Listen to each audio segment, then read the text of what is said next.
السلام علیکم ورحمۃ اللہ وبرکاتہ.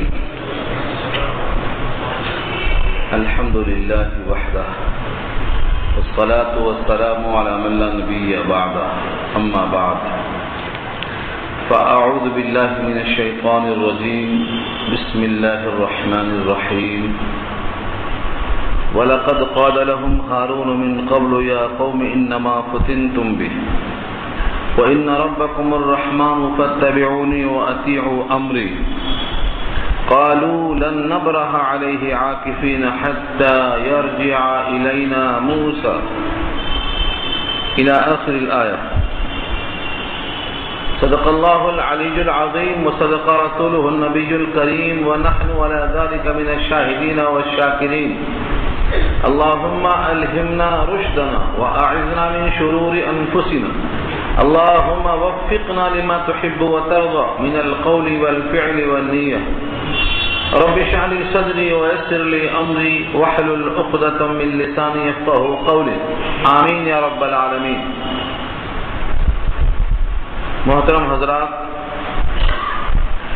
معزز سامعین، محترم خواتین، میری ماں اور بہنوں، ملی بھائیوں، پیارے بچوں، آج کی گفتگو کا عنوان ہے سورہ طٰہٰ 16واں پارہ. پارے کا 14واں رکوع شروع ہو رہا ہے اور سورت کا 5واں رکوع شروع ہو رہا ہے. آیت نمبر 90 سے گفتگو کا آغاز ہو رہا ہے. اس سے پہلی آیتوں سے تعلق یہ ہے کہ سامری نے بچڑا تیار کیا اور اس کی آواز کو لوگوں کے سامنے اس طرح پیش کیا کہ یہ تمہارا معبود ہے. اللہ نے اس پر رد کر دیا کہ صرف آواز نکلنا کافی نہیں ہے، کیا جواب دینے پر وہ قادر ہے؟ کیا وہ نفع نقصان پر قادر ہے؟ اور جب وہ نقصان اور نفع پر قادر ہی نہیں، تمہارا معبود نہیں بن سکتا ہے. اس سے پہلے یہ بات حضرت ہارون نے سمجھائی. یہاں سے ان کا کلام شروع ہوتا ہے کہ حضرت ہارون نے اپنی قوم سے کیسا سمجھایا، کیا تفہیم کیا. وَلَقَدْ قَالَ لَهُمْ هَارُونُ مِنْ قَبْلُ، اور البتہ تحقیق ان سے کہا ہارون نے اس سے پہلے. یا قومی، اے میری قوم، انما فتنتم بہ، اس کے سوا اور کچھ شکل نہیں ہے کہ تم فتنے میں ڈال دیے گئے ہو اس کے ذریعے، یعنی بچڑے کے ذریعے. فتنتم فعل ماضی مجہول ہے، فتنہ اس کا مادہ ہے، آزمائش میں ڈالا جانا. اور بہی میں جو ہی کی ضمیر ہے یہ لوٹتی ہے بچڑے کی طرف. اجلن، اس بچڑے کے ذریعے سے تم کو فتنے میں ڈال دیا گیا ہے اور تم آزمائش کا شکار ہو. یہ سمجھایا تو حضرت ہارون نے. وَإِنَّ رَبَّكُمُ الرَّحْمَنُ، اور بے شک تمہارا رب تو رحمان ہے. فَاتَّبِعُونِي وَأَطِيعُوا أَمْرِي، سو تم میری اتباع کرو اور میرا کہا مانو. کیونکہ حضرت ہارون اس وقت نائب تھے حضرت موسیٰ کے، اور انہی کی بات ماننا ان کے واسطے مفید ہے. فَاتَّبِعُونِی، میری اتباع کرو، میری راہ پر چلو. وَأَطِیعُوا أَمْرِی، اور میرا حکم تسلیم کرو. یہاں رب کا تعارف میں ربکم کے ساتھ رحمان آیا، اور آگے چل کر انما الہکم اللہ آئے گا. الہ تمہارا اللہ ہے اور رب تمہارا رحمان ہے. اسی رکوع میں جب الہ کا تعارف ہوگا تو اللہ اس میں ذات زیادہ موضوع ہے، اور جب رب کا تعارف ہوگا تو رحمان کا لفظ زیادہ موضوع ہے. اس لیے کہ رب کے معنی جو پرورش کرے، پال کر درجہ کمال تک پہنچائے، عدم سے وجود بخشے، اور یہ خوبی بدرجہ عتم لفظ رحمان کے اندر موجود ہے. تو رب کے معنی ربوبیت کی آتے ہیں، تو فرمایا تمہارا رب تو رحمان ہے اور تمہارا الہ تو اللہ ہے. پوری قوم نے جواب دیا، قالوا لن نبرح علیہ عاکفین حتی یرجع الینا موسیٰ، کہنے لگے ہم ہرگز یہاں سے نہیں ہٹیں گے، ہم برابر جمے بیٹھے رہیں گے. قالوا، کہنے لگے، لن نبرح علیہ، ہم برابر جمے رہیں گے اسی پر عاکفین اعتکاف کرتے ہوئے حتی یرجع الینا موسیٰ یہاں تک کہ موسیٰ واپس آ جائیں. جب تک موسیٰ علیہ السلام واپس نہیں آئیں گے تب تک ہم اس بچڑے کی پرستش سے علیحدہ نہیں ہوں گے. یہ ان کا خیال تھا. گویا دو قسم کے لوگ ہو گئے. ایک تو حضرت ہارون کے ساتھ جن کی تعداد صرف 12,000. 6 لاکھ میں سے صرف 12,000 حضرت ہارون کے ساتھ ہیں. بقیہ لوگ پھر دو قسم میں ہو گئے. ایک تو یہ کہتا ہے کہ بچڑے کی پرستش ہی صحیح ہے اور موسیٰ جب آئیں گے تو ان کا بھی رب یہی بچڑا ہے. الہ موسیٰ موسیٰ کا بھی رب یہی بچڑا ہے. اور ایک گروہ کہتا ہے کہ موسیٰ علیہ السلام جب آئیں گے تو ان سے بات معلوم کریں گے, وہ جیسا کہیں گے ویسا عمل کریں گے. تو بقیہ دو قسم کے لوگ ہو گئے. حضرت ہارون کو چونکہ نائب بنایا تھا اس لیے حضرت موسیٰ کو اللہ نے خبر دے دی پہلے ہی سے کہ تم یہاں جلدی آ گئے ہو اور وہاں قوم پرستش میں لگ گئی ہے. اس طرح حضرت ہارون کو سب سے پہلے آ کر سوال کرتے ہیں حضرت موسیٰ, اس لیے کہ جو ذمہ دار ہے اسی سے پہلے سوال کیا جائے گا. قال یا ہارون کہنے لگے موسیٰ علیہ السلام کہ اے ہارون ما منعک کس بات نے تجھ کو منع کیا, کس وجہ سے تم رک گئے. اذ رأیتہم ضلوا جبکہ دیکھا تم نے ان تمام کو کہ وہ گمراہ ہو گئے. اللہ تتبعانی کیوں نہیں تم نے میری اتباع کر لیا. اے ہارون جب تم نے دیکھا تھا کہ پوری قوم گمراہ ہو گئی ہے تو تم نے میری اتباع کرنے کے بجائے کاہلی سستی کیوں کی, میری اتباع کرنے کے بجائے خاموشی اختیار کیوں کی. اللہ تتبعانی کی تفسیر میں 3 قسم کے جملے ملتے ہیں. پہلا مفہوم تو یہ ہے جب تم نے دیکھ لیا کہ پوری قوم گمراہ ہو گئی تو تم کو سیدھا میرے پاس چلے آنا تھا. میں کہیں دور تو تھا نہیں, قریبی میں تھا, کوہ طور کے دائنی سمت میں تھا اور یہ وادی وہاں سے قریب ہے, تم میرے پاس چلے آنا تھا. یہ ترجمہ کس کا ہے؟ اللہ تتبعانی کا. تم نے میری اتباع کیوں نہیں کر لی, میرے پیچھے پیچھے چلے آنا تھا. اور ایک مفہوم یہ ہے اللہ تتبعانی تم نے میری اتباع کیوں نہیں کی, یعنی ایسے موقع پر میں کیا کرتا ہوں وہ تمہیں کرنا تھا اور میں یہ کرتا ہوں ایسے موقع پر کہ ان سے مقابلہ کرتا, ان سے بائیکاٹ کر دیتا. جب تک یہ اللہ کی پرستش نہ کرتے اور بشر کی پرستش کو ترک نہ کرتے تب تک ان سے مقابلہ کرتا. تم کو وہی کرنا چاہیے تھا. اور تیسرا مفہوم بتایا ہے اگر مقابلہ نہیں کر سکتے, تمہاری تعداد 12,000 تھی تو بائیکاٹ تو کر سکتے ان سے الگ تھلگ رہن سہن بنا لینا تھا. یہ 3 مفہوم ہے اللہ تتبعانی کا. گویا حضرت موسیٰ کا خیال یہ گیا کہ یا تو میرے پاس چلے آنا تھا یا ان سے الگ تھلگ ہو جانا تھا اور یا ان سے مقابلہ کرنا تھا. یہ تینوں نہ کر کے تم ان کے ساتھ کیسے ہو, ان کے بچڑے کی پرستش کو دیکھ کر کیسے بیٹھے ہو خاموش. یہ انداز ہے حضرت موسیٰ کا. جواب سنو حضرت ہارون کا تو معلوم ہوگا کہ 2 پیغمبروں کا زاویہ نگاہ کیسا الگ الگ ہے, لیکن دونوں چونکہ مخلص ہیں دونوں صحیح ہے. حضرت ہارون کا جواب اور ایک ٹکڑا ہے افعصیت امری کیا تم نے نافرمانی کر دی میری. میں تو تم کو اپنا نائب بنا کر گیا تھا کہ قوم کی دیکھ بھال کرنا, تم نے نیابت نہیں کر کے کیا نافرمانی کر دی میری بات سے ہٹ گئے.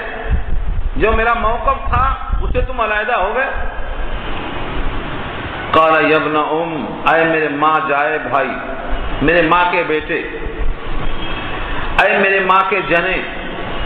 لفظ کو لایا گیا ہے ترحم کے حصول کے لیے, شفقت کے حصول کے لیے, ورنہ یا آخی کہہ دیتے اے میرے بھائی, یا آخی میرے بھائی, بجائے میرے بھائی کہنے کے میرے ماں کے بیٹے یبن یہ حصول ترحم کے لیے ہے تاکہ ماں بیچ میں آئے تصور آئے کہ یہ ماں نے کیسا پرورش کیا ہوگا، شفقت کی ہوگی، اور ہم اس پر سختی کیسے کریں؟ یاد دلانے کے لیے فرمایا یا ابن ام، اے میرے ماں کے بیٹے، میرے ماں جائے بھائی، لا تاخذ بلحیتی ولا براسی، نہ پکڑو میری داڑھی اور نہ سر کے بال. لا تاخذ، مت پکڑو، اخذ یاخذ پکڑنا، لا تاخذ مت پکڑو. سورہ اعراف میں گزر چکا ہے کہ انہوں نے تختیاں رکھ دی اور اپنے بھائی کے سر کے بال اور داڑھی کو پکڑ لیا. یجرو، جر یجرو کے معنی گھسیٹنا. داڑھی کے بال اگر پکڑ میں نہ آئے تو کیسے پکڑا ہوگا؟ یہاں سے شارحین لکھتے ہیں کہ انبیاء کی داڑھی کے بال اتنا ہوتے تھے جو مٹھی میں پکڑ میں آ جائیں. یہیں سے لیا ہے. ہم نے جو کتاب شائع کی ہے داڑھی مڑانا حرام ہے، اس میں بھی یہی ہم نے اخذ کیا ہے کہ حضرت موسیٰ نے پکڑا اور ہارون کی داڑھی پکڑی گئی. اس کا مطلب یہ ہے کہ اس کی گرفت میں آنا، جس کے واسطے ایک مٹھی ہونا ضروری ہے. اسی لیے امت کا اجماع ہے کہ انبیاء کی داڑھی معمول بھی ہے، متفق ہے، جو سنت ہے وہ ایک مشت ہے، اس سے کم نہیں. ہاں اس سے زیادہ ہے تو قطر دینا چاہیے تاکہ چہرہ وحشتناک نہ ہو جائے، جیسا نبی صلی اللہ علیہ وسلم خود قطر دیا کرتے تھے. ترمذی میں باب مشہور ہے، باب ما جاء فی اخذ اللحیہ کے تحت. تو لحیہ کے معنی آتے ہیں لوہا، لوہا سے بنا ہے، اور لوہا کہتے ہیں داڑھ کی ہڈی کو. داڑھ کی ہڈی جس میں داڑھ والے دانت پیوست ہیں وہ داڑھ کی ہڈی ہے.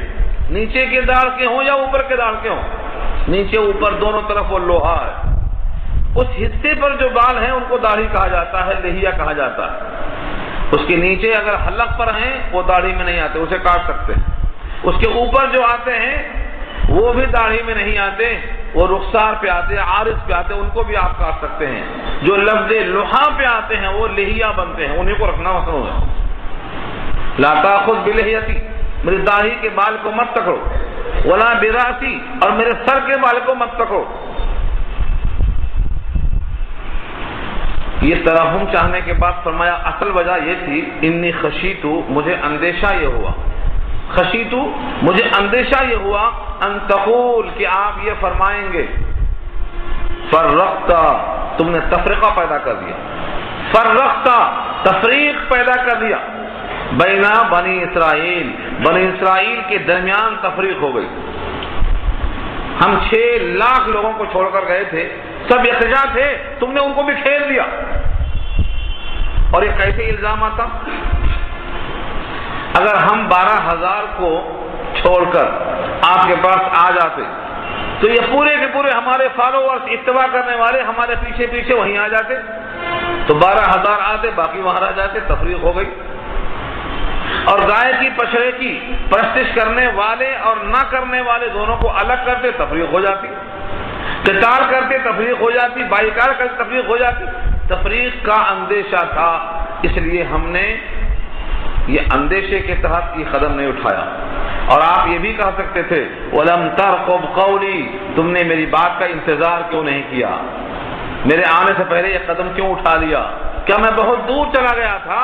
میں تو صرف 30 دن کے لیے گیا تھا، 10 دن کا اضافہ ہوا، 40 دن کوئی لمبی مدت تو ہے نہیں، جیسا کہ ابھی آگے آ رہا ہے. تو تم یہ بھی کہہ سکتے تھے کہ میری بات کا انتظار نہیں کیا. اس اندیشے کے تحت ہم نے آپ کے آنے کا انتظار کر لیا. دیکھا آپ نے، یہ ہے اجتہادی خطا. حضرت موسیٰ کا اجتہاد کیا تھا کہ تم نے میرا پیچھا کیا ہوتا، ان کو چھوڑ دیا ہوتا، یا ان سے نرمی کے بجائے مقابلہ کیا ہوتا. اور ہارون کا اقدام یہ ہے. تو فکری لحاظ سے دونوں میں فرق ہے، لیکن اخلاص کی بنیاد پر دونوں اللہ کے ہاں مقبول ہے. اسی لیے ائمہ کے درمیان بھی اگر اختلاف ہے علم کی بنیاد پر، اخلاص کی بنیاد پر، تو وہ بھی اللہ کے ہاں قابل قبول ہے، کیونکہ ہر ایک کا اختلاف علم کی بنیاد پر ہے، اخلاص کی بنیاد پر ہے. اب حضرت ہارون سے بات سننے کے بعد سامری کی خبر لیا. قال فما خطبک یا سامری، قال فرمایا خطبک، تیرا کیا معاملہ ہے، یا سامری، اے سامری تیرا کیا حال ہے. یعنی تو نے جو حرکتیں کی ہیں بچڑے کو معبود بنانے کی، آخر تیرا معاملہ ہے کیا؟ یہاں پر شارحین بہت لمبی بات لکھتے ہیں کہ سامری کا اصل نام موسیٰ بن ظفر ہے، یہ بھی موسیٰ، اور یہ بھی انہی دنوں پیدا ہوا تھا جن دنوں میں بچے قتل کیے جاتے تھے۔ جس وقت موسیٰ بن ظفر کی پیدائش ہوئی، اس کی والدہ نے کہا بچہ گود میں مارا جائے گا، آنکھوں کے سامنے قتل ہوتا ہوا دیکھ نہ سکیں گے، اس سے بہتر ہے کسی جنگل میں کسی غار میں ڈال دیں، بچہ تو بچ جاتا۔ انہوں نے اپنے بچے کو ایک جنگل میں جا کر کسی غار میں رکھ دیا، اوپر سے لکڑی رکھ کر گھاس پھوس ڈال دیا، چلیے۔ اللہ تعالیٰ نے جبریل کو بھیجا کہ یہ موسیٰ کے کھانے پینے کا انتظام کرو۔ جبریل امین اپنے 3 انگلیوں میں، ایک میں شہد اور ایک میں مکھن اور ایک میں دودھ لگا کر لاتے اور اس کو چٹاتے، یہ انگلیاں چاٹ چاٹ کے جوان ہوا۔ یہ کون ہے؟ یہ سامری ہے۔ تو موسیٰ ابن ظفر کو کس نے پالا؟ جبریل نے۔ اور ایک موسیٰ ہے جو فرعون کے دربار میں پرورش ہوتی ہے، یہ موسیٰ بنی اسرائیل کہلاتے ہیں۔ یہ والد محترم ان کے عمران ہیں، موسیٰ عمران۔ تو آپ نے دیکھا ایک طرف پرورش کرنے والے کون ہیں؟ جبریل، ان کا موسیٰ سامری بنتا ہے، اور ایک پرورش کرنے والے فرعون، تو ان کا موسیٰ مرسل بنتا، رسول اللہ بنتا، تابع تورات بنتا۔ جب انسان کی فطرت، انسان کی خصلت اور انسان کی جبلت صحیح رخ پر نہیں ہوتی تو پرورش کرنے والے کچھ نہیں کر سکتے۔ روح المعانی میں ایک عربی کا شاعر لکھتا ہے اذا المرء لم يخلق سعيدا، اذا المرء لم يخلق سعيدا تحيرت عقول مربيه وخاب المؤمن۔ جب انسان کی فطرت صحیح نہیں ہوتی ہے تو پرورش کرنے والا ناکام ہو جاتا ہے اور امید رکھنے والا ناکام ہو جاتا ہے۔ فموسى الذي رباه فرعون مرسل وموسى الذي رباه جبرائیل کافر۔ تو وہ موسیٰ جن کی پرورش کیا تھا فرعون نے، مرسل بن گئے، رسول اللہ بن گئے، اور جس کی پرورش کیا تھا جبریل نے، وہ تو کافر ہو گیا، سامری بن گیا۔ یہ وہی سامری ہے۔ پہلے تو یہ منافق تھا، بعد میں اسلام لایا، دریائے نیل کو پار کرنے کا فائدہ اس کو حاصل ہو گیا، ایمان لانے کی برکت سے سب کے ساتھ نکل گیا۔ لیکن جیسے ہی موسیٰ کو طور پہ گئے، اندر سے یہ منافقتا پگھل گیا، بدل گیا، اس لیے اس نے یہ کام کر بیٹھا۔ یہ ایک قول سنا رہا ہوں میں آپ کو ابھی، اور دوسرا قول امام قرطبی نقل کرتے ہیں قرطبی کے حاشیے پر کہ یہ کسی ایسی قوم کا فرد تھا جس کی فطرت میں اور جبلت میں گائے اور بچڑے کی محبت تھی، جو اس کی پرورش کرتا تھا اور اس کی پرستش کرتا تھا، اور اس میں ہندوستان کا بھی نام لکھا ہے کہ ہو سکتا ہے یہ ہندوستان کا آدمی ہو جس کی فطرت میں آنکھ اور یہ بچڑے کی پرستش لگی ہے گائے کے ساتھ۔ بہرحال یہ سامری تھا جس کے اندر تو نفاق تھا، اوپر سے ایمان ظاہر کیا، بچ گیا مرنے سے، ڈوبنے سے، غرق ہونے سے، لیکن بعد میں نفاق اس کا کھل گیا۔ یہ سامری کی خبر لیا موسیٰ نے۔ اب سامری کیا عذر پیش کرتا ہے دیکھو آگے۔ قال فما خطبك یا سامری، کہا تیرا کیا معاملہ ہے اے سامری؟ قال بصرت بما لم يبصروا به فقبلت قبضة من اثر الرسول فنبذتها وكذلك صورت لي نفسي۔ اس ایک آیت میں اس نے کئی باتیں کہی۔ پہلی چیز تو یہ بصرت بما لم يبصروا به، میں نے ایسی چیز دیکھا جو اور لوگوں نے نہیں دیکھا۔ اس میں کیا خاص بات ہے کہ ایک آدمی دیکھ رہا ہے باقی لوگ نہیں دیکھ رہے ہیں، تو کچھ تو وجہ ہوگی اس کی۔ ہو سکتا ہے یہ چوکس رہا ہو باقی غافل رہے ہوں، یا یہ عادی رہا ہو دوسرے لوگ عادی نہ رہے ہوں۔ جس وقت دریائے نیل کا پانی دیوار بن گیا اور 6 لاکھ انسانوں کو گزرنے کا موقع دیا، اور اس کے بعد 9 لاکھ جس کا تذکرہ پیچھے کر چکا ہوں میں، یہ بہت بڑا فرعونیوں کا لشکر پانی کے اندر پہنچا تو زمین تو خشک تھی۔ اس موقع پر گھوڑے پر سوار جبریل امین وہاں موجود تھے، اور جبریل امین کے گھوڑے کی جو نیچے کی ٹاپ تھی جہاں پڑتی تھی وہاں گھاس جلدی سے اگ جاتی تھی، چونکہ یہ جبریل کے ہاتھوں سے انگلیاں چاٹ کے جوان ہوا تھا، ان سے ذرا مانوس تھا۔ اس نے گھوڑے کے ٹانپ کے نیچے کی مٹی کو دیکھ لیا کہ اس میں قوت نمو ہے، حیات کے آثار ہیں۔ بقیہ لوگوں نے دیکھا نہیں، بقیہ لوگ نکلنے کی پار ہونے کی دھن میں تھے، اس نے غور سے دیکھ لیا، یہ اشارہ اسی کی طرف ہے۔ قال بصرت، میں نے ایسی چیز کو دیکھا ہے، بما بمانا الذی، ما یہاں الذی کے معنی میں ہے جو لم یبصروا بہ، کسی اور نے نہیں دیکھا۔ فقبضت، میں نے ایک مٹھی لے لیا، قبضتاً، ایک مٹھی میں نے اس میں سے لے لیا، یعنی مٹی اٹھا لیا۔ قبضہ، قبضہ کہتے ہیں اپنے گرفت میں لینا، اور قبضہ کہتے ہیں مٹھی کو۔ یہاں لفظ قبضہ استعمال ہوا ہے، میں نے ایک مٹھی مٹی اپنے قبضے میں لے لیا، چاہے مٹھی ہی میں رکھا ہو چاہے کہیں اور رکھ لیا ہو، قبضے میں لے لیا۔ من اثر الرسول، رسول کے نشانات قدم سے۔ اثر، جب کوئی چیز پاؤں کے بعد نشان پڑ جاتا ہے اس کو اثر کہتے ہیں، اثرات اس کی جمع ہے، اردو میں استعمال ہے۔ اور یہاں الرسول سے مراد جبریل امین ہے، کیونکہ وہ بھی اللہ کے بھیجے ہوئے رسول ہیں، اللہ نے بھیجا ہے جبریل کو، وہ بھی رسول۔ تو رسول کے نشانات قدم سے میں نے ایک مٹھی مٹی اٹھا لی ہے۔ فنبذتها، میں نے اس مٹی کو اٹھا کر ڈال دیا۔ نبذا، پھینکنا، نبذتو، میں نے پھینک دیا، ہاں اس مٹی کو۔ اس پر لکھا ہے شارحین نے کہ یہ کہاں پھینکا اور کیوں پھینکا اور کس میں پھینکا، یہ پوری تفسیر یہاں مجمل ہے، دوسری آیتوں میں آ چکی ہے۔ جب دریائے قلزم میں سب کے سب غرق ہو گئے، سب پار ہونے کے بعد جو بچے کچے لوگ تھے بنی اسرائیل کے لوگ، انہوں نے باہم گفتگو کی کہ ہم نے جب نکل کر مصر کو چھوڑا تھا تو کچھ زیورات مانگ لیے تھے، عاریتاً، استعمال کرنے کے لیے، کہ ہمیں ایک میلے میں جانا ہے، یہ پہننے کو دے دو تاکہ کسی کو راتوں رات بھاگ جانے کا شبہ پیدا نہ ہو۔ تو ہم نے بہت سے لوگوں کو زیور لے لیے تھے، اب تو وہ مر گئے، کھپ گئے، اب اگر ان کا زیور ہم لیں تو ان کی بلا ہم سر پہ کیوں لیں؟ ان کا جو کچھ لیا ہوا سرمایہ تھا ہمارے واسطے استعمال کے لائق نہیں ہے، چلو پھینک دیں گے۔ یہاں اٹھایا ہے سوال کہ کافروں کا مال تو مال غنیمت ہے، بجائے لے لینے کے پھینک دینے سے کیا فائدہ؟ امت محمدیہ کی یہ بھی شان نظر آئے گی آپ کو، کسی امت میں مال غنیمت حلال نہیں تھا سوائے امت مصطفیٰ کے۔ 6 چیزوں میں امتیاز ہے اس امت کو، ان میں سے ایک یہ بھی ہے کہ مال غنیمت یہاں حلال ہے، اور کسی کے یہاں حلال نہیں تھا۔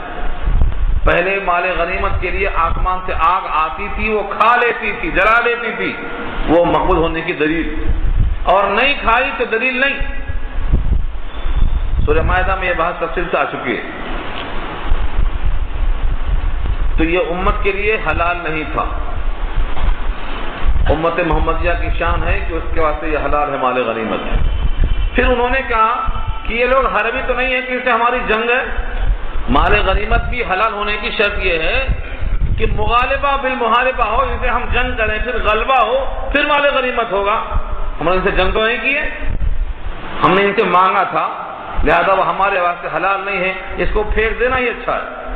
ایک گڑھا کھودا اور سب نے وہاں پر ڈال دیا، سونے چاندی بھر گیا۔ اسی گڑھے کے اندر یہ سامری بھی مٹی لے کے آ رہا تھا، ہارون علیہ السلام ملاقات ہو گئی، یہ سامری پوچھتا میں بھی پھینک دوں اسی میں؟ انہوں نے کہا ہاں پھینک دو۔ کہا میں چاہتا ہوں کہ آپ دعا کر دیں کہ جو میرے دل کی خواہش ہے وہ اللہ پوری کر دے، میں پھینکنے جا رہا ہوں۔ آپ نے یہ نہیں سمجھا کہ یہ منافق ہے، کیونکہ وہ تو ایمان والوں کے ساتھ ہے، نفاق کا تعلق دل سے ہے، دل کی بات اللہ جانتے ہیں۔ انہوں نے دعا کر دیا کہ اللہ اس کے دل میں جو بات ہے وہ پوری کر دو. ادھر نبی کی دعا اور ادھر وہ مٹی جس میں آثار حیات تھے، دونوں نے مل کر کے پورے سونے چاندی کا ایک بچڑا تیار کر دیا آواز والا. یہ ہے بنا بچہ. میں نے اس میں پھینک دیا، پھینکتے ہی وہاں تیار ہو گیا بچڑا. اور سوال یہ ہے کہ یہ پلان کس کا تھا، کیوں ایسا کیا؟ تو کہہ رہا ہے کہ میرے جی نے یہ بات کہی کہ تم ایسا کرو. وَكَذَلِكَ سَوَّلَتْ لِي نَفْسِي، اور اسی طرح سے گڑھ لیا میرے جی نے اس بات کو کہ میں ایسا کروں. بس جی میں آیا، میں نے کر دیا. یہاں سے معلوم ہوتا ہے بہت سی باتیں جو جی میں آتی ہیں وہ اچھی نہیں ہوتی. میں نے جی میں آیا فضول خرچی کر دیا، اور جی میں آیا شادی خانے میں لاکھوں روپیہ خرچہ کر دیا، اور جی میں آیا میں نے ایسا کر دیا. جی میں آنے کے بعد اس جی کا آپریشن کرانا پڑتا. کسی عالم کے پاس جا کر پوچھنا میرے جی میں ایسا آیا، حلال ہے کہ یہ حرام ہے. ورنہ سامنے کا حال ہو جاتا ہے میرے جی میں آیا میں نے ایسا کر دیا. جی میں آئی بات ہمیشہ اچھی نہیں ہوتی. پہلے پارے میں بات آ چکی ہے. تمہارا خیال آتا ہے کہ یہ اچھی ہے لیکن تمہارے حق میں بری ہوتی ہے. تمہارا خیال آتا ہے کہ یہ بری ہے، تمہارے حق میں اچھی ہوتی ہے. اللہ جانتے ہیں، تم نہیں جانتے ہو. اس لیے اپنے دل کی ہر آئی بات پر عمل کرنے کے بجائے تصدیق کر لینا کہ صحیح ہے کہ غلط. تو سامنے نے کیا کر دیا؟ سورت لی نفسی، میرے جی میں ایسی بات آئی میں نے ایسا کر دیا. حضرت موسیٰ علیہ السلام نے سامری کو سزا دیا. سزا بھی عجیب و غریب. پیغمبر جو کہہ دیتے ہیں اللہ ان کی لاج رکھتے ہیں. قال فاذهب، فرمایا جا جا، دور ہو جا. فاذهب کے معنی دور ہو جا، چلا جا. فإن لك في الحياة أن تقول لا مساس لا مساس. تیرے لیے دنیا میں یہی ہے سزا کے طور پر کہ تو کہتا رہے گا زندگی بھر لا مساس، مجھے چھو مت، مجھے چھو مت، مجھے چھو مت. یہ سزا ہے تیرے واسطے زندگی بھر کے لیے. سزا ایسی کیوں دیا کہ مجھے چھو مت؟ اس نے ایک ایسی شے کو اٹھایا تھا جس میں قوت حیات تھی، آثار تھے حیات کے. اس نے اس کو ایسی جگہ ڈال دیا جس میں حیات پیدا ہو گئی اور ایک فتنہ پیدا کر دیا لوگوں کو قریب کرنے کے لیے، جم گھٹا جمع کرنے کے لیے. سزا میں کر دیا کہ تم اب کسی کو اگر ہاتھ لگاؤ گے یا تم کو وہی ہاتھ لگائے گا تو دونوں کو بخار آئے گا. جب بھی کوئی قریب آتا تو سامری چیختے ہوئے کہتا مت چھو، مجھے چھو مت، جو بولنا ہے بولو، ہاتھ مت لگاؤ. یہ سزا ہے دنیا میں جب تک یہ جیے گا، ہمیشہ کے لیے. فإن لك في الحياة، تیرے لیے حیات میں یہ سزا ہے ان تقول کہ تو کہتا رہے گا لا مساس لا مساس، مجھ کو کوئی ہاتھ نہ لگانا. یہ تو ہوئی دنیا کی سزا، اور سزا آخرت میں ہوگی. وَإِنَّ لَكَ مَوْعِدًا لَن تُخْلَفَهُ، اور بے شک تیرے واسطے ایک وعدہ اور ہے لن تخلفه، تو اس کی ہرگز ہرگز مخالفت نہیں کر سکے گا، تجھ کو وہ جہنم کی آگ چھوئے گی. لن تخلفه لفظ لن بتاتا ہے ہرگز ہرگز تو اس سے مخالفت نہیں کرے گا. تو ایک سزا دنیا کی، ایک سزا آخرت کی. یہ تو ہوا سامری کا حال. اب کہا تیرا جو معبود تھا، تو نے جس کو معبود کہہ کے پیش کیا تھا، اب تیرے آنکھوں کے سامنے دیکھ کیا کرتا ہوں. تیرے معبود کی حالت کیسی ہوتی؟ وانظر، اور غور سے دیکھ، الہ الہک، اپنے معبود کی طرف، الذی ظلت علیہ عاکفا، جس پر تو جمع ہوا تھا، بیٹھا ہوا تھا. ظلت علیہ تھا اس کے اوپر، عاکفا جمع ہوا معتکف کر کے. عاکف اعتکاف سے بنا ہوا ہے. عاکف مانے رک جانا، جم جانا، ٹھہر جانا. تم جس پر جمے ہوئے تھے اب دیکھو غور سے کیا کرتا ہوں، پہلے اس کو جلاتا ہوں. لنحرقنہ، ہم ضرور بضرور اس کو جلا دیں گے. ثم پھر لننسفنہ، اس کی راکھ کو دریا میں بکھیر دیں گے. فی الیم نسفا، فی الیم دریا میں، نسفا اڑا دیں گے، اس کو بکھیر دیں گے اس کو. یہاں شارحین نے ایک سوال اٹھایا ہے کہ سونا چاندی پیتل یہ ایسی دھات ہیں کہ ان کو جلانے سے یہ جلتی نہیں ہے، پگھل جاتی ہے. تو جلا کے راکھ کیسے ہوں گے، کیسے یہ باریک بنیں گے، کیسے اڑائیں گے دریا میں؟ یہ تو پگھل کر کے منجمد ہو کر کے اکٹھا جام ہو جائیں گے. فرمایا کہ یہ تو سب بات چل رہی ہے معجزے کی. اگر کوئی کسی کو چھو دے تو بخار آتا کیا؟ یہاں بخار آ رہا ہے تو کیسے آ رہا ہے؟ عقل کام کرے گی آپ کی؟ یہاں تو سارا کا سارا معاملہ اللہ کے ہاتھ میں ہے. لامساس کی سزا دیا، مجھے مت چھو بخار آ جائے گا. آپ بھی چھو کسی کو بخار آتا تو یہ معجزہ ہے. تو جب بات معجزے کی ہو رہی ہے تو اللہ کے نبی جب کہہ دیتے ہیں ہم اس کو جلائیں گے تو جلائیں گے، جلے گا وہ معجزے سے. یہ تو بات ہے معجزہ ماننے والوں کی. اور جو معجزہ ہی نہیں مانتے ان کے واسطے لکھا ہے کہ سوہان سے ریت ریت کر اس کو بورا بنایا جائے گا. ریتی معلوم جسے ریتتے ہیں، باریک باریک بورا بنایا جائے گا. تو ہو سکتا پہلے جلا دیں، جلا کے اکٹھا ہو جائے، اس کے بعد میں ریتیں گے بورا بن جائے، اور بورا بننے کے بعد اڑا دیں، بکھیر دیں اس کے اجزاء کو، تاکہ اس کی بے بسی معلوم ہو جائے.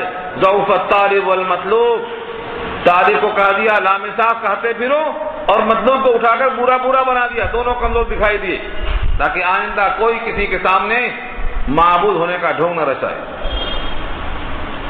فَلَنُحَرِّقَنَّهُ، ہم ضرور بھی ضرور اس کو جلا دیں گے.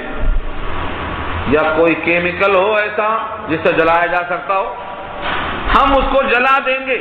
ثم لننسفنه، پھر اس کو بکھیر دیں گے. فی الیم، دریا میں. نصفن اس کی تاکید ہے، یعنی خوب بکھیر دینا.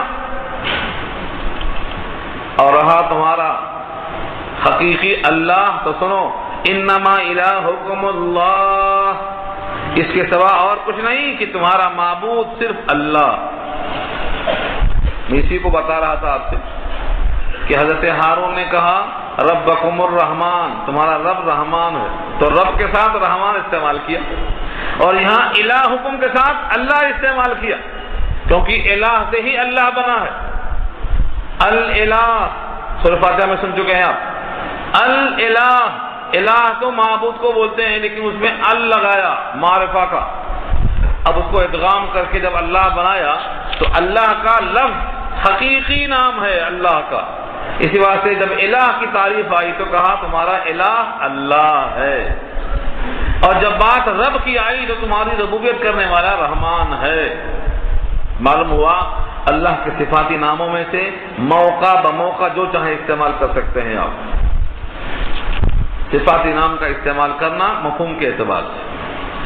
اللہ الذی لا الہ الا ہو، اللہ کے سوا کوئی معبود نہیں، اللہ کے سوا کوئی معبود نہیں. یہ سب پڑھتے ہیں کلمہ.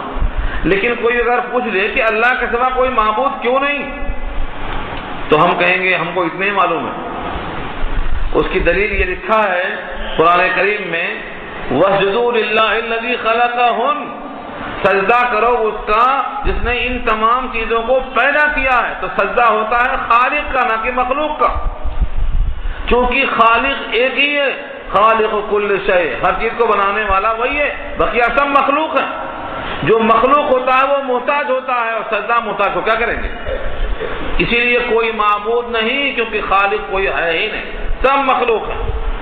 لا الہ الا ہو، اس کے سوا کوئی معبود نہیں، کیونکہ اس کے سوا کوئی خالق نہیں، سب مخلوق. جن جن کی پرستش کی جاتی ہے وہ سب مخلوق ہیں، اس لیے لا الہ الا ہو، اللہ کے سوا کوئی معبود نہیں. تو سجدہ کس کو ہوگا؟ پیدا کرنے والے کا. جو پیدا کرنے والا نہ ہو بلکہ خود پیدا ہونے والا ہو، وہ تو مخلوق ہے، وہ تو محتاج ہے.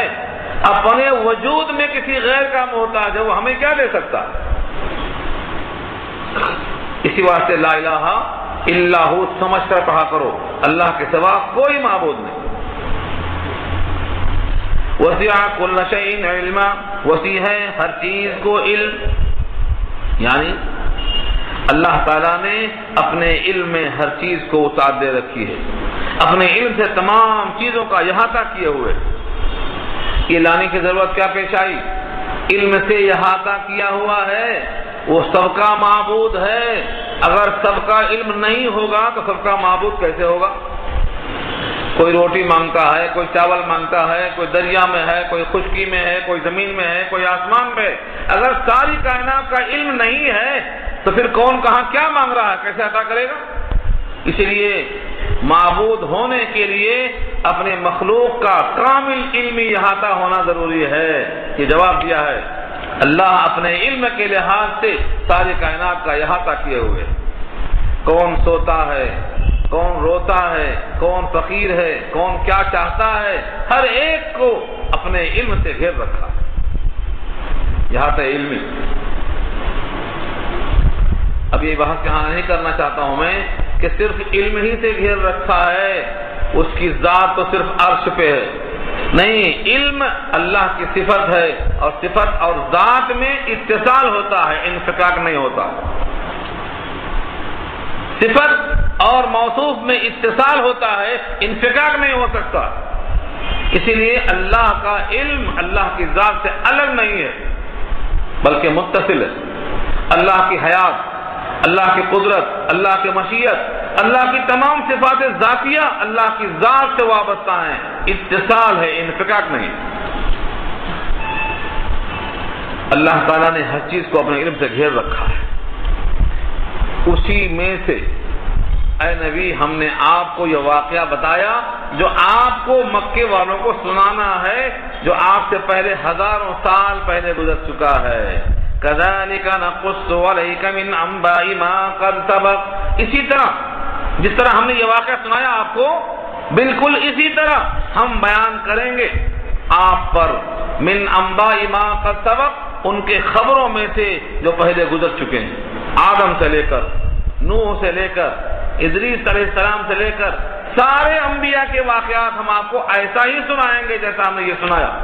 یہ ہے کذالک کا ترجمہ۔ کذالک مانے ایسا ہی، جس طرح ہم نے یہاں آپ کو سنایا ہے ایسے تمام واقعات گزشتہ کی خبریں ہم آپ کو بیان کرتے رہیں گے۔ اس کے لیے ہم نے مجموعی طور پر آپ کو ایک کتاب دے دی ہے جس کا نام قرآن ہے، اسی لیے ہم نے آپ کو کتاب دے رکھی ہے۔ وَكَذَلِكَ نَقُصُّ عَلَيْكَ مِنْ أَنْبَاءِ مَا قَدْ سَبَقَ وَقَدْ آتَيْنَاكَ مِنْ لَدُنَّا ذِكْرًا، اور تحقیق ہم نے دے رکھا ہے آپ کو ہمارے پاس سے ایک نصیحت نامہ، یعنی قرآن۔ کس لیے دے رکھا ہے؟ جس طرح یہ واقعہ آپ نے سنا قرآن کے ذریعے سے، ایسے ہی پورے گزشتہ اقوام کے اقوال اور ان کے پورے احوال ہم آپ کو بیان کریں، ہمارا بیان کیا ہوا آپ سنیں، اس مقصد کے لیے ہم نے آپ کو اپنے پاس سے ایک کتاب دے رکھی ہے، ذکرہ۔ یہاں ذکرہ سے مراد بالاتفاق قرآن ہے۔ جمہور مفسرین کہتے ہیں یہاں ذکرہ سے مراد قرآن ہے۔ اللہ تعالیٰ نے قرآن کریم کے کئی نام رکھے، یہاں ذکرہ ہی کیوں استعمال کیا؟ نہ قرآن کہا، نہ فرقان کہا، نہ نور کہا، نہ روح کہا۔ بہت سے نام قرآن کریم کے ہیں، قرآن میں خود موجود ہیں، لیکن یہاں لفظ ذکر کیوں کہا؟ کیونکہ یہاں گزرے ہوئے احوال کو سنا کر کے تذکرہ کرنا، جو چیز ذریعہ ذکر ہو اس کو ذکر کہا دیا ہے۔ قرآن ذریعہ ذکر ہے، اسی واسطے اس کو ذکر ہی کہا دیا۔ یہ مناسبت سے بیان کیا گیا ہے۔ جہاں روح ڈالنا ہے وہاں قرآن کو روح کہا دیا ہے، جہاں روشنی دینا ہے وہاں قرآن کو نور کہا دیا ہے، جہاں حق و باطل میں فرق کرنا ہے فرقان کہا دیا ہے، جہاں پڑھنے کی شان بیان کرنا ہے وہاں قرآن کہا دیا ہے، اور جہاں قابل ذکر بنانا ہے وہاں تذکرہ کہا کے اس کو ذکر کہا دیا ہے۔ تو اللہ تعالیٰ نے لفظوں کی مناسبت استعمال کیا ہے۔ اس کے لیے لوگوں نے بڑی محنتیں کی ہیں۔ ایک نئی لغت دیکھا میں نے، مترادفات القرآن، قرآن کے لفظوں میں ذیلی فرق کیا ہے، بہت عمدہ کام کیا ہے۔ تو ذکرہ کے معنی یہاں قرآن کے ہیں، جمہور کی رائے ہے۔ یہ اس لیے دیا ہے تاکہ آپ ایسے واقعات پڑھتے جائیں، اللہ کے کلام سے ماضی کے احوال پر نگاہ پڑتی جائے۔ اب سنو آیت نمبر 100 سورہ طٰہٰ آ گئی، جس میں اللہ فرماتے ہیں اس قرآن سے اگر کوئی روح گردانی کرے گا، منہ پھیرے گا، تو کوئی چھوٹا موٹا گناہ نہیں ہے، میرا بھیجا ہوا کلام ہے، میرے محبوب پر میں نے نازل کیا ہے، ان کی زبان سے نکلا ہوا کلام ہے۔ جو شخص اس قرآن سے اعراض کرے گا وہ قیامت میں بہت بڑا بوجھ لے کر آئے گا۔ کس کا بوجھ آئے گا؟ مخالفت کا، چہرہ پھیرنے کا، رخ موڑ لینے کا، بہت بڑا گناہ لے کر آئے گا۔ اگر کسی کو آپ یہ آیت پہنچا دیں امانتاً کہ دیکھو قرآن سے غفلت برتنے والوں، قرآن سے منہ موڑنے والوں، اس آیت میں اللہ نے کیا کہا دیکھو، من اعرض عنہ، جو اس سے روگردانی کریں گے، فإنہ یحمل، تو بے شک وہ اٹھائیں گے، یوم القیامت، قیامت کے روز، وزرا، عذاب کا بوجھ۔ وزرا، وزرن کے معنی بوجھ۔ کس کا بوجھ اٹھائیں گے؟ قرآن سے منہ موڑنے کا بوجھ۔ کوئی زکوٰۃ نہیں دیتا ہے، زکوٰۃ نہ دینے کا بوجھ۔ حج فرض ہے، حج نہیں کرتا ہے، حج نہ کرنے کا بوجھ۔ کوئی بھی انسان جو اس کی ذمہ داریاں ہیں پوری نہیں کرتا ہے تو اس کا بوجھ اٹھائے گا۔ قرآن کا بھی حق ہے، جو اس کو اعراض کرے گا، منہ موڑ لے گا، قیامت میں بوجھ اٹھائے گا۔ یہ اللہ کا فیصلہ ہے۔ اب اس کی شرح میں کہ قرآن سے منہ موڑنے کا مطلب کیا ہے؟ من اعرض عنہ، جو لوگ اس سے روگردانی کریں گے، جو لوگ اس سے منہ موڑیں گے، بے رخی برتیں گے، اس سے مراد کون لوگ ہیں؟ اس کے درجات کتنے ہیں؟ شارحین نے لکھا ہے کہ سب سے زیادہ روگردانی کرنے والا وہ ہے جو اس پر ایمان نہ لائے۔ جو قرآن کریم پر ایمان نہ لائے کہ وہ کتاب اللہ کی ہے، منکر ہو، وہ تو مصداق ہے نمبر 1 پر، قرآن کریم سے منہ موڑنا ثابت ہوگا۔ تو سب سے بڑا منکر وہ ہے جو قرآن پر ایمان نہ لائے، اعراض کرنے والا وہ ہے۔ لیکن اس کے بعد بھی درجات ہیں۔ قرآن کریم پر ایمان تو ہے کہ اللہ کی کتاب ہے، لیکن اس کو پڑھتا ہی نہیں زندگی بھر میں کبھی، تو نہ پڑھنا بھی اعراض کرنا ہے۔ نمبر 2 پہ ہے یہ۔ نمبر 3 پہ یہ ہے پڑھتا تو ہے لیکن غلط سند پڑھ لیتا ہے، جیسا ویسا پڑھ لیتا ہے، اس کو صحیح پڑھنے کی کوشش نہیں کرتا، یہ بھی تو اعراض ہے۔ چوتھا درجہ یہ ہے کہ پڑھتا ہے، صحیح پڑھتا ہے، لیکن سمجھنے کی کوشش کبھی نہیں کرتا، اس کے احکامات سے کوئی تعلق نہیں رکھتا، اس میں کیا حلال کیا حرام کچھ پرواہ نہیں، یہ بھی اعراض کی شکل ہے۔ اور احکامات کو جانتا ہے لیکن کرتا وہی ہے جو جی میں آتا ہے، خواہشات پہ چلتا ہے، قرآن پہ نہیں چلتا ہے، تو یہ بھی اعراض کی شکل ہے۔ یہ 5 درجے ہیں، گن ڈالو۔ یہ میں نے کہتا ہوں مفتی اعظم پاکستان مولانا مفتی محمد شفیع صاحب رحمۃ اللہ علیہ کی جو معرفت القرآن ہے، اسی آیت کی تفسیر کیا انہوں نے اسی انداز سے، آپ دیکھ لیجئے۔ اللہ تعالیٰ نے قرآن کریم کا مقام بہت اونچا رکھا ہے کیونکہ وہ قرآن اللہ کی صفت ہے، کلام اللہ اللہ کی صفت ہے، اور ذات اور صفت میں اتصال ہوتا۔ ابھی سنا آپ نے، جب کوئی زبان پہ قرآن لاتا ہے تو اس کا کلام یعنی اس کی صفت ہے، اللہ کی صفت جب ہے تو اس کا اتصال زبان سے ہونا کتنی بڑی سعادت ہے، اور اسے منہ موڑ لینا کتنی بڑی ناقدری ہے۔ اسی واسطے قیامت میں ان ناقدروں کو بڑا گناہ ہوگا۔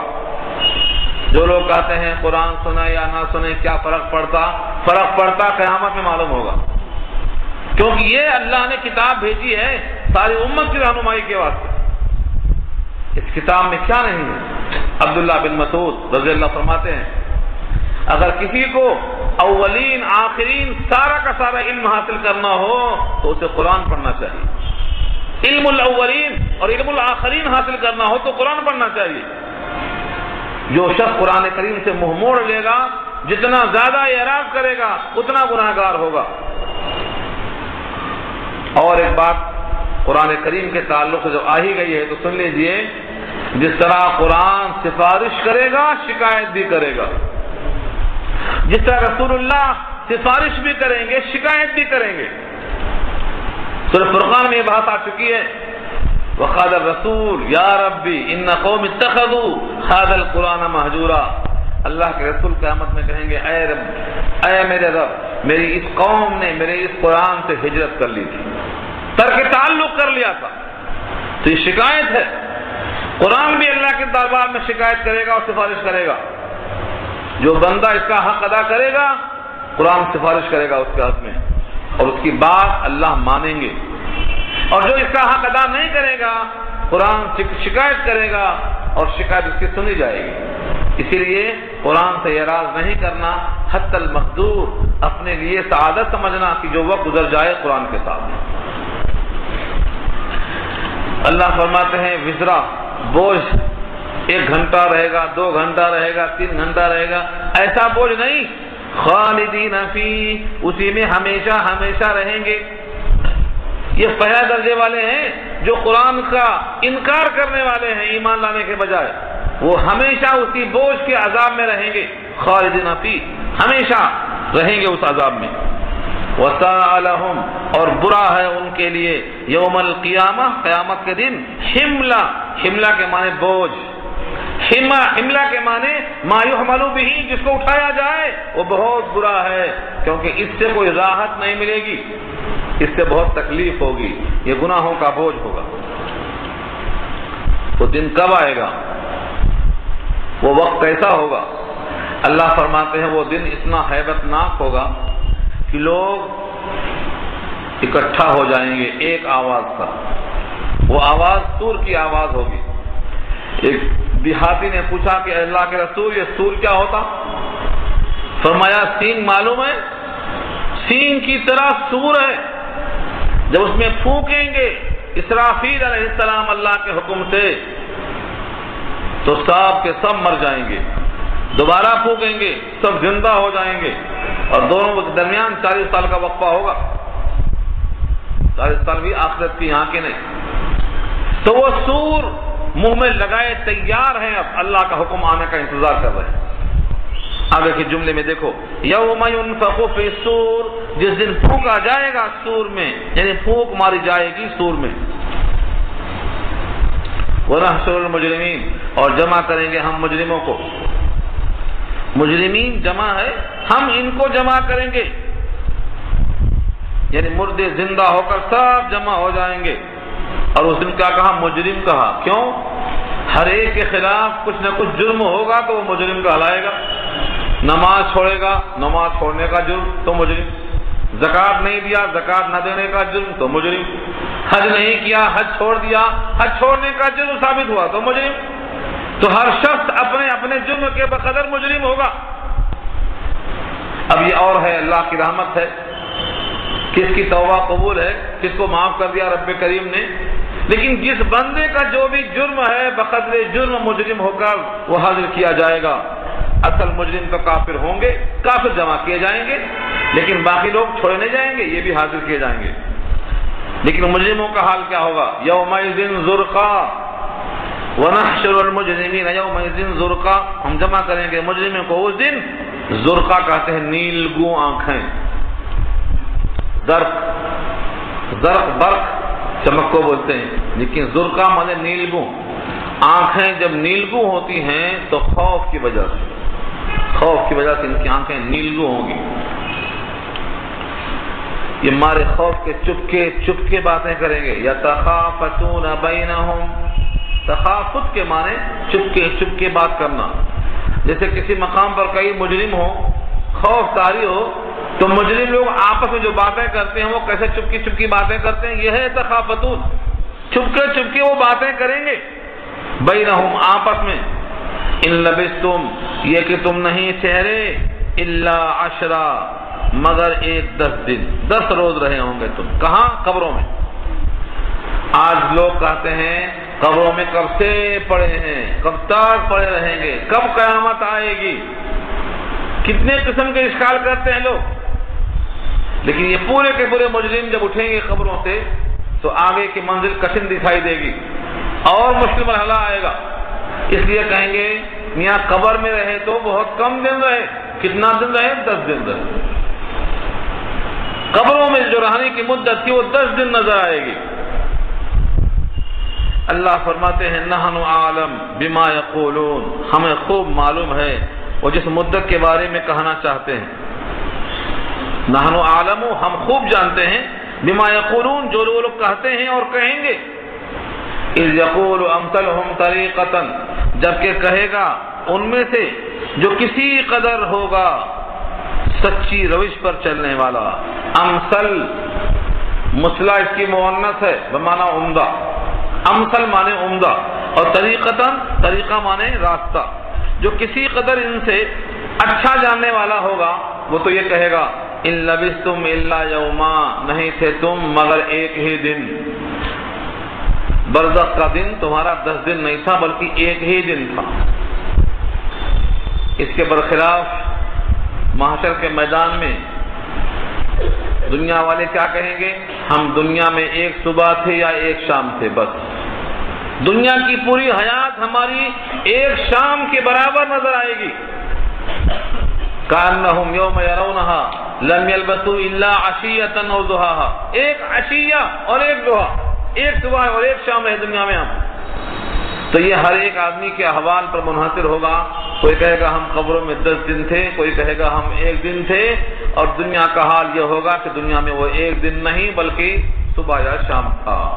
اتنے کم وقت کے لیے اتنے قسم کے ہم فراق دیکھ رہے ہیں اور سن رہے ہیں. ہمیں چاہیے کہ ہم اس کو منزل نہ سمجھیں بلکہ یہ مسافر کی ایک منزل ہے، ہمیں بہت آگے جانا ہے. اب اس کے بعد لوگ پوچھیں گے پہاڑوں کے بارے میں کہ پہاڑ اتنے مضبوط ہیں، کیا ہو جائے گا ان کا حال؟ یہاں سے نیا رکو شروع ہو رہا ہے، انشاءاللہ گفتگو آئندہ آئے گی. دعا کر لیجیے.